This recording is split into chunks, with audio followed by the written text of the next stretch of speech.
semester 1. Jadi video ini kami buat untuk memenuhi tugas ujian akhir semester mata kuliah landasan pendidikan yang diasuh oleh Ibu Verofianis Linda Tanjung, MPDK, dengan tema pendidikan dan pembangunan.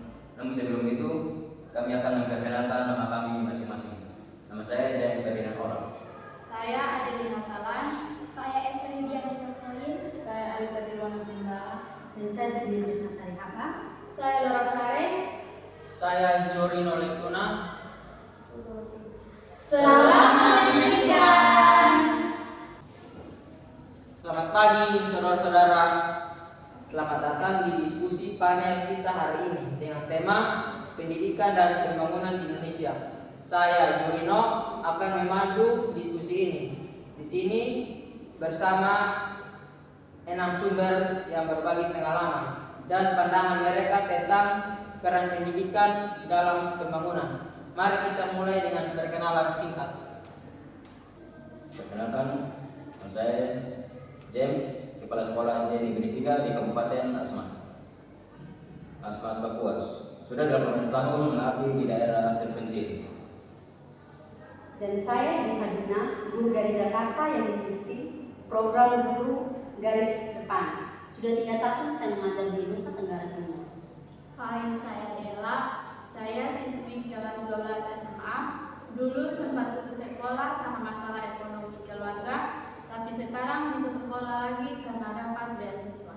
Hai, saya Laura. Saya kepala desa di Kalimantan Barat. Saya ingin masyarakat desa kami lebih maju lewat pendidikan. Hai, saya Dea Rita, dosen dan peneliti pendidikan di Universitas Gadjah Mada. Fokus penelitian saya adalah pendidikan di daerah terpencil. Hai, saya Esther.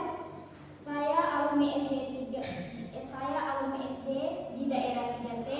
Sekarang alhamdulillah punya usaha kontrakan di Kalimantan.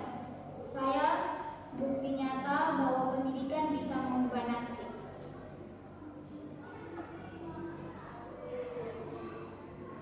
Baik, terima kasih semuanya. Pak James sebagai kepala sekolah di daerah 3T, bisa diceritakan kondisi pendidikan di sana? Ya, baik. Kondisinya masih sangat memprihatinkan. Gedung sekolah banyak yang rusak. Bukan perjalanan terbatas, dan yang paling krusial adalah kekurangan guru. Dari 10 fondasi guru yang seharusnya ada, yang aktif mengajar hanya 6 orang. Anak-anak juga sering tidak masuk karena harus membantu orang tua mencari nafkah. Data dalam penelitian kami menunjukkan bahwa indeks pembangunan manusia di daerah 3T masih sangat rendah, dan salah satu faktor utamanya adalah rendahnya akses dan kualitas pendidikan. Rata-rata lama sekolah di Papua misalnya hanya 3,65 tahun, jauh di bawah rata-rata nasional yang 9 tahun. Ya, saya merasa sendiri tantangannya. Ketika pertama kali datang, saya shock. Tidak ada listrik, air bersih terbatas, akses internet pun tidak ada. Tapi yang membuat saya bertahan adalah semangat dari anak-anak yang luar biasa untuk belajar meskipun fasilitasnya sangat minim. Di desa kami juga sama, bahkan ada anak-anak yang harus jalan kaki 5 km untuk sampai ke sekolah. Musim hujan mereka tidak bisa sekolah karena jalanan becek dan sungai meluap. Ini yang membuat angka putus sekolah tinggi. Dela, kamu sempat putus sekolah. Bisa ceritakan bagaimana pendidikan mempengaruhi hidupmu? Ya, dulu keluarga saya sangat miskin. Bapak cuma guru tani, penghasilan tidak cukup. Saya terpaksa berhenti sekolah kelas 1 SMP untuk bantu ibu jualan di pasar. Saya sedih banget karena teman-teman saya masih bisa sekolah. Tapi suatu hari guru saya datang ke rumah dan menawarkan beasiswa. Beliau bilang, "Dela, kamu anak yang pintar. Jangan buang kesempatanmu." Akhirnya saya sekolah lagi. Sekarang saya kelas 12 dan sudah diterima di universitas juga dengan beasiswa. Cerita Dela mengingatkan saya pada masa kecil saya. Orang tua saya juga miskin, hidup di kampung terpencil, tapi ada guru seperti Pak Rahmat, Pak James yang tidak pernah menyerah pada kami. Beliau selalu bilang pendidikan adalah satu-satunya jalan keluar dari kemiskinan. Dan itu terbukti setelah lulus SMA dengan beasiswa, saya kerja sambil kuliah. Sekarang usaha saya sudah berkembang, bisa beli rumah, bisa bantu keluarga, dan paling penting, saya bisa kasih beasiswa untuk 10 anak dari kampung saya. Ini yang disebut multi-efek dari pendidikan.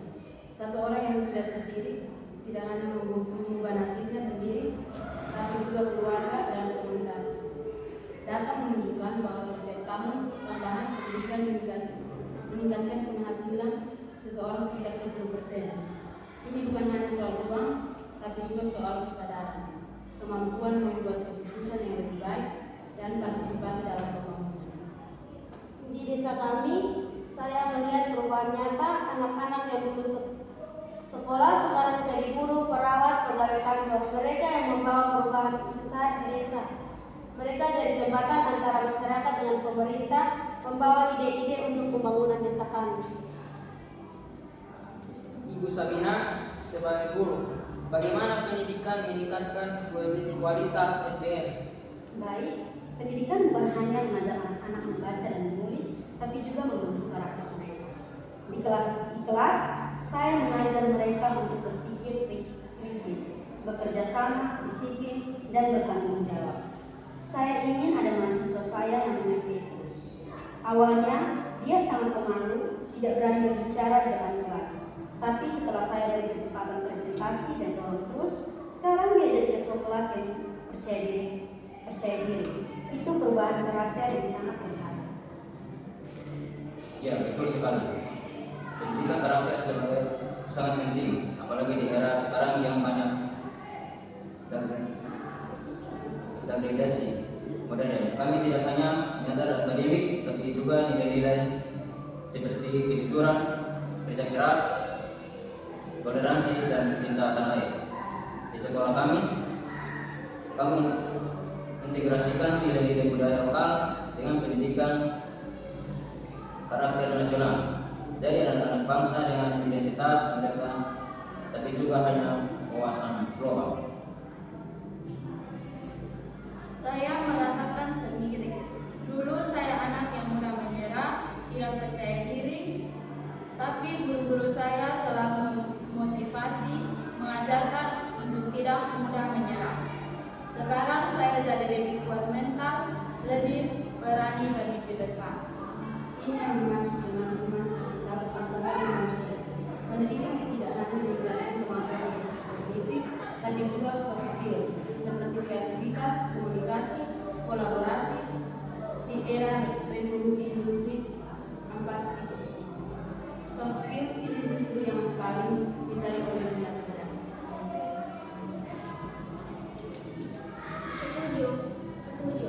Di usaha saya lebih cari karyawan yang punya karakter kuat, mau belajar, jujur dan bertanggung jawab. Skill teknis bisa diajarkan, tapi karakter sudah harus terbentuk dari pendidikan sejak dini.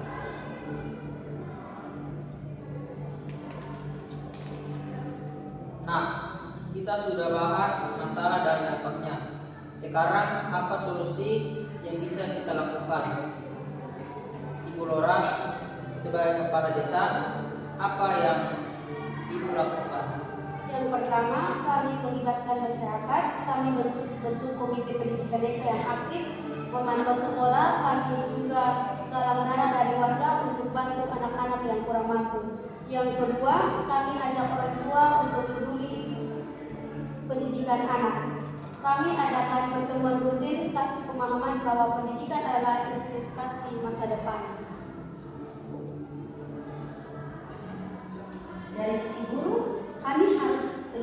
inovasi. Kami tidak bisa pakai metode lama yang membosankan. Kami harus bikin pembelajaran yang menyenangkan, kontekstual, dan bermakna bagi anak-anak. Kami juga harus lebih peka terhadap kondisi sosial dan ekonomi siswa. Kalau ada yang kesulitan, kita cari solusi. Jangan biarkan mereka putus sekolah. Pemerintah juga harus lebih serius. Kami butuh lebih banyak guru berkualitas, fasilitas yang memadai, dan program beasiswa yang luas. Jangan hanya fokus di kota-kota besar.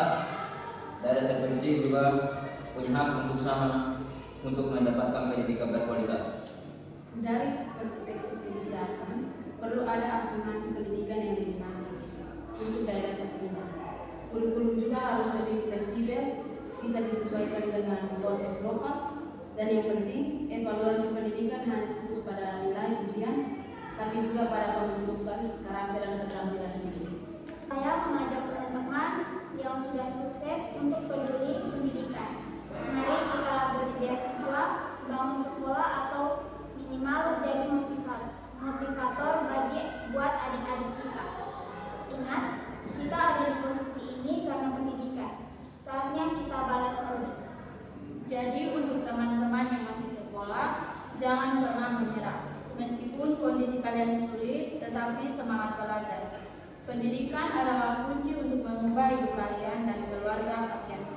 Percayalah, usaha kalian tidak akan sia-sia.